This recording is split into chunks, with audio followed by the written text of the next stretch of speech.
जब कर्ण और बर्बरीक के बीच हुआ महायुद्ध। फिर कर्ण ने जो किया देखने के बाद आपके भी रोंगटे खड़े हो जाएंगे।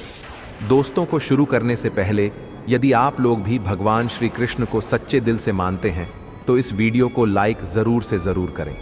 दोस्तों, महाभारत में कई घटना संबंध और ज्ञान विज्ञान के रहस्य छिपे हुए हैं। महाभारत का हर पात्र जीवंत है, चाहे वह कौरव पांडव कर्ण और कृष्ण हो या धृष्टद्युम्न शल्य, शिखंडी और कृपाचार्य हो। महाभारत सिर्फ योद्धाओं की गाथाओं तक सीमित नहीं है। महाभारत से जुड़े श्राप वचन और आशीर्वाद में भी रहस्य छिपे हैं। महाभारत काल में एक से बढ़कर एक योद्धा हुए थे, लेकिन महारथी कर्ण और बर्बरीक जैसा कोई नहीं हुआ। और महाभारत काल में कई युद्ध हुए, लेकिन एक युद्ध ऐसा भी था जिन्हें बहुत कम लोग जानते हैं। एक ऐसा ही भयंकर युद्ध महारथी कर्ण और बर्बरीक के बीच हुआ था, जिसके बारे में शायद ही कोई जानता होगा। महारथी कर्ण के पास थे दिव्य कवच और कुंडल, जिनको किसी भी अस्त्र से भेदा नहीं जा सकता था, और बर्बरीक के पास थे 3 अमोघ बाण, जिनको काट पाना असंभव था। दोनों ही बहुत शक्तिशाली थे। महारथी कर्ण के कवच और कुंडल को देख देवता और राक्षस भी आश्चर्यचकित हो जाते थे, और दूसरी तरफ थे बर्बरीक, जिन्हें भगवान शिव से कभी खत्म ना होने वाले 3 अमोघ बाण मिले थे। दोस्तों, कहा जाता था कि बर्बरीक मात्र अपने 3 अमोघ बाण से पूरे महाभारत युद्ध को समाप्त कर सकते थे। बर्बरी को आज कलयुग में खाटू श्याम जी के नाम से पूजा जाता है। तो आखिर ऐसा क्या हुआ था जिसके कारण बर्बरीक और महारथी कर्ण के बीच महायुद्ध हुआ था, और कौन इसमें युद्ध जीता था? अगर आप भी इन प्रश्नों का जवाब जानना चाहते हैं तो इस वीडियो को अंत तक जरूर देखिएगा। दोस्तों, यह बात उस समय की है जब पांडव अपने अज्ञातवास में थे और जगह जगह कौरवों से छुपकर रह रहे थे। तब भगवान श्री कृष्ण अर्जुन के साथ घटोत्कच के पास होने वाले महाभारत युद्ध का प्रस्ताव लेकर जा रहे थे, और कौरवों का गुप्तचर उन्हें देख लेता है, और यह बात जाकर वह दुर्योधन को बता देता है। तब दुर्योधन कर्ण और अपनी सेना के कुछ सैनिकों के साथ पांडवों के अज्ञातवास को भंग करने के लिए घटोत्कच की गुफा की तरफ चल पड़ते हैं। दोस्तों, जब दुर्योधन गुफा तक पहुंचते हैं तब अपने सैनिकों के साथ गुफा की चारों तरफ से घेराबंदी कर देते हैं, लेकिन भगवान श्री कृष्ण जी पहले से ही यह बात समझ जाते हैं, और वह अर्जुन को बताते हैं कि दुर्योधन गुफा के बाहर आया है। तुम्हारा अज्ञातवास भंग करने श्री कृष्ण की यह बात सुनकर अर्जुन गुफा से बाहर जाने की बात करते हैं, लेकिन भगवान श्री कृष्ण जी अर्जुन को रोकते हैं और कहते हैं, नहीं पाठ, यह उपयुक्त समय नहीं है। तुम अज्ञातवास भोग कर रहे हो और वह सब लोग तुम्हारे लिए ही आए हैं। ये सब देखकर पास में खड़े बर्बरीक कहते हैं, हे प्रभु, मैं महारथी कर्ण को रोक दूंगा, या तो शांति से या तो द्वंद्व से। इस पर भगवान श्री कृष्ण जी कहते हैं कि क्या आपको पता है महारथी कर्ण कितने ज्यादा शक्तिशाली हैं, और उन्हें रोकना इतना भी आसान नहीं है।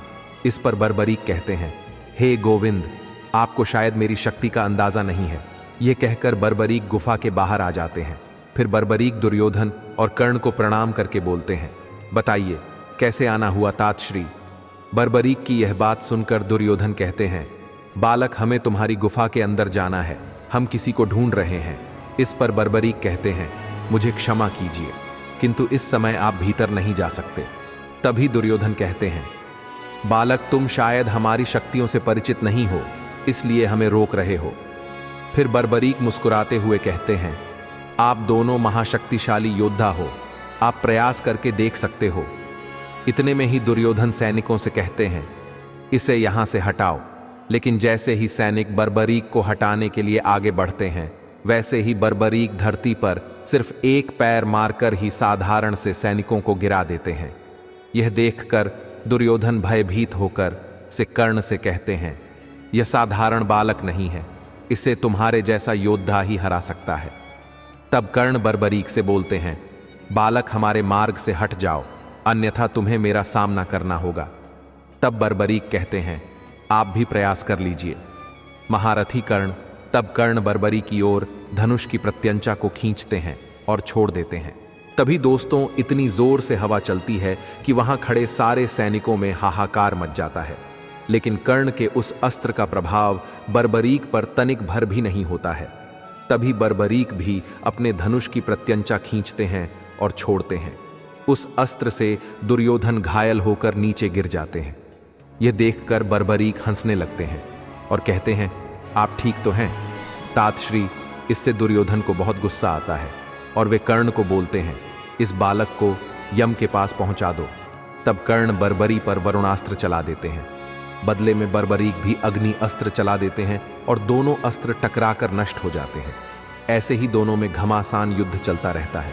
दोनों ही वीर एक दूसरे पर भयानक दिव्य अस्त्रों का प्रयोग करते हैं, लेकिन दोनों में से कोई भी परास्त नहीं होता। तब बर्बरीक अपने दिव्यास्त्र को आह्वान देते हैं और बोलते हैं, इस अस्त्र को कोई भी नहीं रोक सकता।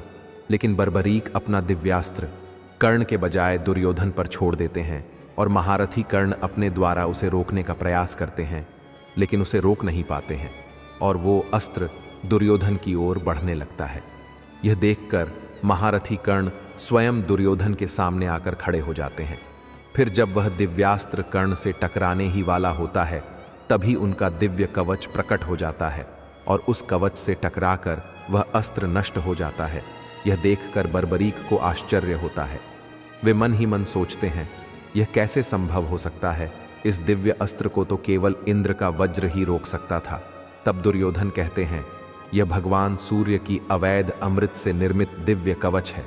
इसे तीनों लोकों में कोई भी योद्धा तोड़ नहीं सकता। तुम्हारा हर प्रयास विफल हो जाएगा। यह तुम्हारे बस की बात नहीं। बालक तब बर्बरीक क्रोध में आकर भगवान शिव का स्मरण करके एक साथ अपने तीनों अमोघ शक्तिशाली बाण छोड़ने जाते हैं। इतने में ही वहां पर भगवान श्री कृष्ण आ जाते हैं और वह बर्बरीक से कहते हैं, पुत्र, तुम इनके मार्ग से हट जाओ और जो भी भ्राता दुर्योधन देखना चाहते हैं उन्हें देखने दो। तब दुर्योधन और कर्ण अंदर जाते हैं, लेकिन वहां पर उन्हें कोई भी नहीं मिलता, क्योंकि भगवान श्री कृष्ण ने अर्जुन को अपनी माया से अदृश्य कर दिया था। लेकिन मित्रों, आप क्या मानते हैं? यदि बर्बरीक ने कर्ण पर भगवान शिव के दिए अपने तीनों अमोघ शक्तिशाली बाण चला दिए होते तो क्या होता? क्या कर्ण का कवच टूट जाता? और आप महाभारत में किसे सबसे शक्तिशाली योद्धा मानते हैं? शिखंडी कृपाचार्य, कर्ण, भीष्म पितामह, अर्जुन, बर्बरीक या फिर किसी और को हमें कमेंट करके जरूर से जरूर बताएं। दोस्तों, अब जो घटना आपको बताने जा रहे हैं शायद ही आपने पहले कभी सुना होगा। दोस्तों, आखिर क्या हुआ जब कर्ण ने महादेव के महाशक्तिशाली और महाविनाशकारी अस्त्र को हवा में ही अपने हाथों से पकड़कर रोक लिया? दोस्तों, यह बात महाभारत के कुरुक्षेत्र युद्ध के 14वें दिन की रात्रि युद्ध की है, जब पांडव सेना और कौरव सेना के बीच एक भीषण युद्ध छिड़ जाता है। उस युद्ध के दौरान महारथी कर्ण युद्ध क्षेत्र में उतरते हैं और पांडव सेना का एक भीषण विध्वंस कर देते हैं। अब कर्ण पूरी पांडव सेना को तहस नहस करने जा रहे थे। अब यह देखकर अर्जुन श्री कृष्ण जी से बोलते हैं, माधव, देखिए कर्ण किस प्रकार हमारी सेना को नष्ट करते जा रहा है। यदि इस प्रकार चलता रहा तो आज हमारी सेना का सर्वनाश कर देगा।